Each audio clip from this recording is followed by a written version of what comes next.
Halo, perkenalkan nama saya Ayub Pofedus Popla dengan NPM 12 11 42 01 23 0021.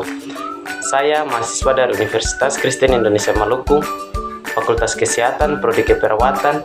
Di sini saya mau menjelaskan sedikit tentang anatomi fisiologi sistem pernapasan. Apa itu sistem pernapasan? Sistem pernapasan pada manusia adalah sekumpulan organ yang terlibat dalam proses pertukaran oksigen dan karbon dioksida dalam darah. Fungsi sistem pernapasan. Fungsi sistem pernapasan adalah untuk memungkinkan ambilan oksigen dari udara ke dalam darah dan memungkinkan karbon dioksida terlepas dari darah ke udara bebas. Saluran pernapasan terbagi menjadi dua, yaitu saluran pernapasan bagian atas dan saluran pernapasan bagian bawah. Ya, kita masuk pada sistem pernapasan bagian atas. Yang pertama yaitu hidung. Rongga hidung dimulai dari vestibulum, yakni pada arterior ke bagian posterior yang berbatas dengan nosofaring. Rongga hidung terdiri dari beberapa bagian, yaitu vestibulum, rambut, struktur konka, dan sel selia.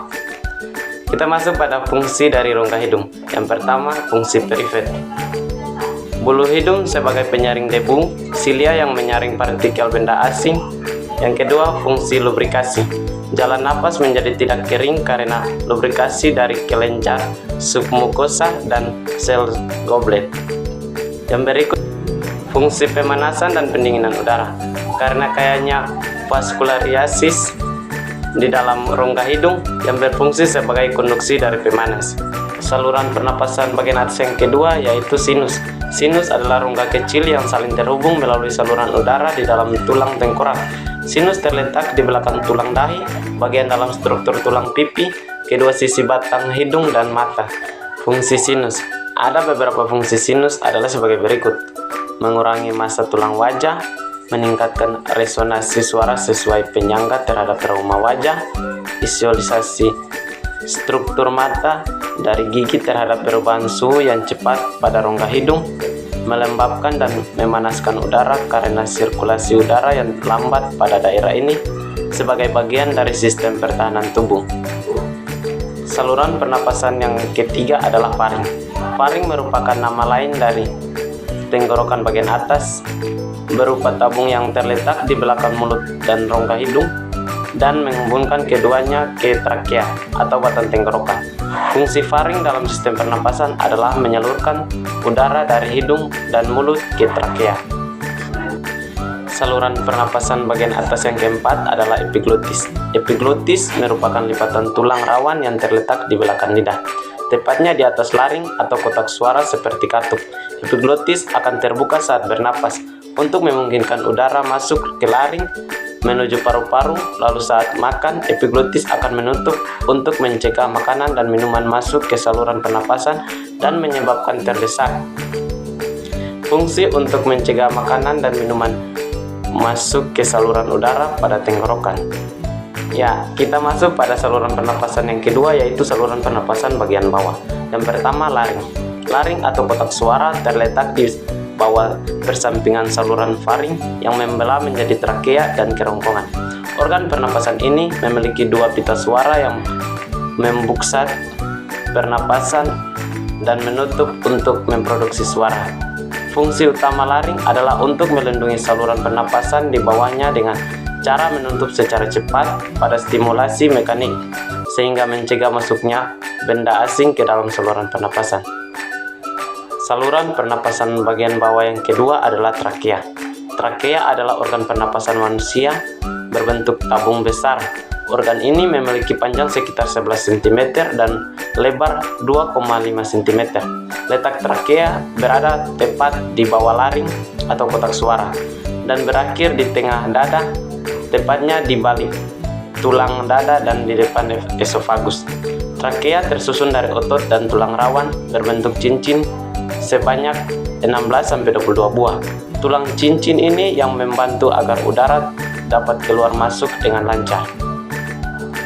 Fungsi trakea: menyalurkan udara menuju ke paru-paru, menangkal benda asing yang masuk, memperlancar sistem pencernaan, membantu agar batuk lebih lancar.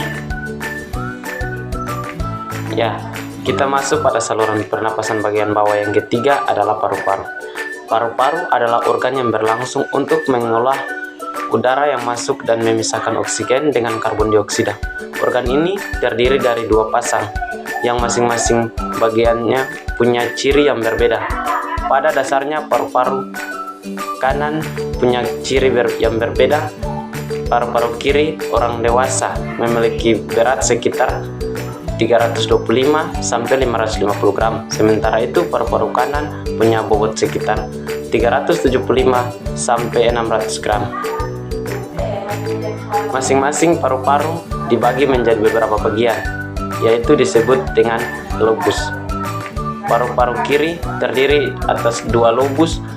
Jantung berada dalam alur atau tai jantung yang terletak di lobus bawah. Paru-paru kanan memiliki 3 lobus. Itu sebabnya paru-paru kanan punya ukuran dan berat lebih besar dibandingkan dengan paru-paru bagian kiri. Paru-paru dipisahkan oleh area yang disebut dengan mediastinum. Area ini berisi jantung, trakea, esofagus, dan kelenjar getah bening. Lanjut, paru-paru ditutupi oleh selaput pelindung yang dikenal sebagai pleura dan dipisahkan oleh rongga perut oleh diafragma otot. Ya, kita masuk pada saluran pernapasan bagian bawah yang keempat, yaitu pleura.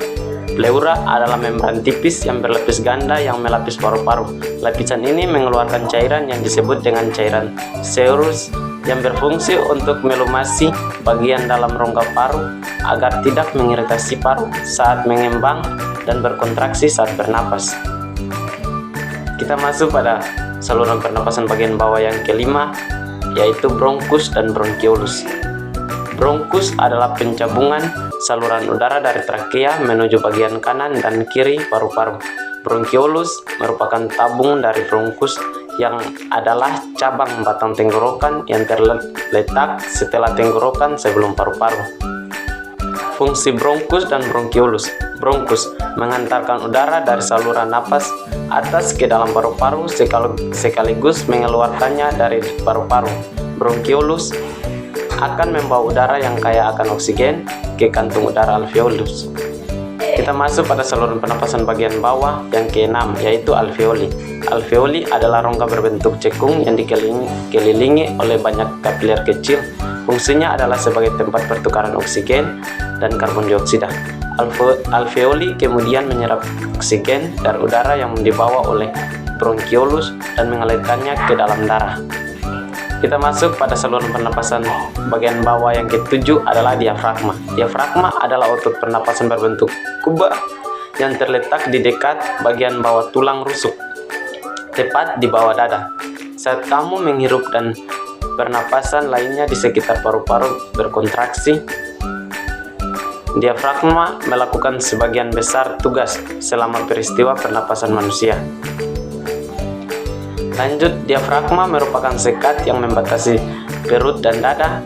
Dengan berkontraksi saat seseorang menarik napas, diafragma menciptakan efek vakum yang menarik udara ke paru-paru.